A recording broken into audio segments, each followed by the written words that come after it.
আজকের সকালের শুরুটা তো একদম আনন্দ সহ একদম এনার্জি দিয়ে শুরু করেছি। প্রথমেই বিছানা টিছানা গুছিয়ে নিয়েছিলাম, তারপরেই আজকে ব্রেকফাস্ট করবো বলে ডিম নিয়ে এসেছে, যে ডিমের অমলেট আর রুটিটাকে গরম করে নেবো। কিন্তু রুটিটা যে গরম করতে গিয়ে এরকম পুড়ে যাবে সেটা আর বুঝিনি। কপাল করে যে একটাই রুটি পুড়িয়েছি, বাকি রুটিগুলো সব ভালো ছিল। তো আজকের ব্রেকফাস্টে ছিল হচ্ছে গরম গরম রুটি, তার সাথে ডিমের পোচ, আর তার সাথে চিলি পনির। চিলি পনিরটা বৌদি বানিয়েছিল, যেটা মোটামুটি সত্যি খুব ভালো হয়েছিল। আর ব্রেকফাস্টটা ভালো মতন কমপ্লিট করে নিয়েছি আজকে। তারপরে দুপুরবেলা সেরকম কিছু না, ঘরেরই ছোটখাটো কাজ করতে করতে সময় কেটে গেছে। তো দুপুরের খাওয়া দাওয়া করতে বসে পড়েছি। আর দেখি বাবা আজকে বানিয়েছে লোটে মাছ, তার সাথে চিংড়ি মাছের বড়া। চিংড়ি মাছের বড়াটা আগেই একটুখানি খেয়ে নিয়েছি, কারণ এতটাই ভালো লাগে। আর ভাত, ডাল, আলু ভাজা এগুলো দিয়ে ভালো মতন খাওয়া দাওয়া কমপ্লিট করে নিই। করে তারপর আজকে অনেকদিন ছাদে জল ঠল দিতে যাওয়া হয়নি, তো আজকে তারপর বিকেলবেলা ছাদে জল দিতে চলে যাই।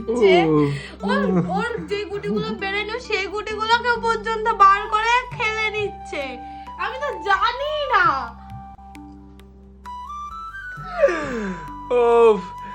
কেমন যেমনটা দেখলে আজকে ব্যবসায়ী না, আজকে লুডো খেলতে গিয়ে যে পরিমাণ বৌদির সাথে মানে ইয়ার্কি চাবলাই মেরেছি, চিটিং না কিন্তু হ্যাঁ, এটাকে মজা করা বলে। আজকে দিনের ব্লগটা এইটুকুই, আবার দেখা হচ্ছে পরের দিনের ব্লগে।